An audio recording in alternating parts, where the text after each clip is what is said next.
जो स्त्रियां अपने पति का कहना नहीं मानती हैं वह एक बार यह वीडियो जरूर देखें। पौराणिक कथा के अनुसार एक समय की बात है, माता पार्वती जी भगवान शिव शंकर के साथ कैलाश पर्वत पर बैठी हुई थी। तब माता पार्वती के मन में एक विचार आया कि सारे देवी देवता सुंदर महलों में रहते हैं, जबकि मेरे स्वामी तो देवों के देव महादेव है। फिर भी मैं इस कैलाश पर्वत पर रहती हूँ। यहाँ पर ना कोई महल है, ना कोई सुख सुविधा।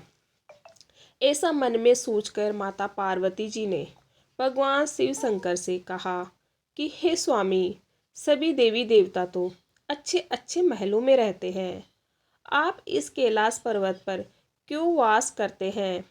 आप भी हमारे लिए एक सुंदर सा महल बना दीजिए ताकि हम भी बड़े ही आराम से रह सकें।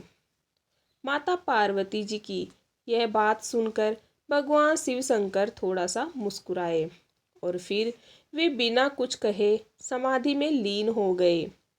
माता पार्वती जी को भगवान शिव शंकर का यह व्यवहार कुछ ठीक नहीं लगा, परंतु माता पार्वती जी बिना कुछ कहे वहां से चली गई।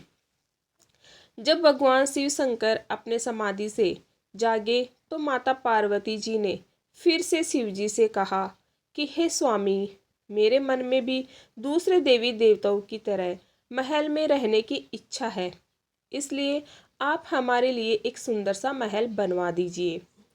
माता पार्वती जी के श्रीमुख से ऐसा सुनकर भगवान शिव शंकर ने उनसे कहा, हे महादेवी, महल में रहना हमारे लिए उचित नहीं है। लेकिन माता पार्वती जी ने शिव जी से कहा, स्वामी, आपको नहीं लगता है कि हमें भी महल में रहना चाहिए? हमारा महल तो स्वर्ग में बने हुए देवराज इंद्र के महल से भी अच्छा और रमणीय होना चाहिए। अब तो हमें महल बना ही लेना चाहिए। भगवान शिव शंकर ने माता पार्वती जी को बहुत समझाया और वह बोले कि हे देवी, हम तो ठहरे योगी, खुले में रहने वाले हैं, हमें महल का वातावरण रास नहीं आएगा। हमें तो महल में भी चैन नहीं मिलेगा, क्योंकि महल में रहने के बड़े नियम और बंधन होते हैं। लेकिन माता पार्वती जी ने तो मन में सोच लिया था कि अब महल के बिना वह नहीं मानेगी। माता पार्वती जी बोली, हे स्वामी, जब सारे देवी देवता महलों में रहते हैं तो फिर आप बर्फ की चट्टानों पर क्यों रहते हैं? माता पार्वती की जिद के आगे भगवान भोलेनाथ को झुकना पड़ा। तब भगवान शिव शंकर ने इस कार्य के लिए स्वर्ग से विश्वकर्मा जी को बुलाया और उन्हें ऐसा महल बनाने को कहा जो तीनों लोकों में किसी का ना हो। उधर विश्वकर्मा जी भगवान शिव शंकर के आदेशानुसार महल बनाने के लिए उपयुक्त स्थान की खोज में लग गए।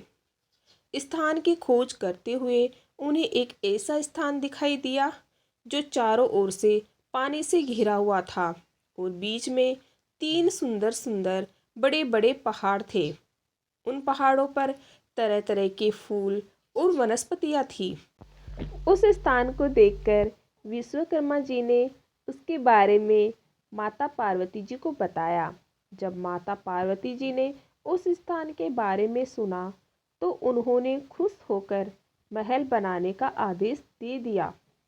विश्वकर्मा जी ने महल बनाने की शुरुआत की और अपनी विशिष्ट कला का परिचय देते हुए महल के साथ साथ वहां पर एक सुंदर नगर का निर्माण भी कर दिया।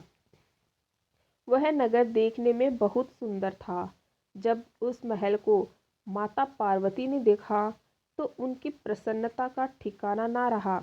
उन्होंने विश्वकर्मा जी को धन्यवाद देते हुए उनकी बहुत प्रशंसा की। विश्वकर्मा जी ने माता पार्वती जी और भगवान शिव शंकर को प्रणाम करके अपने लोक को जाने की अनुमति मांगी और अनुमति लेकर वह चले गए।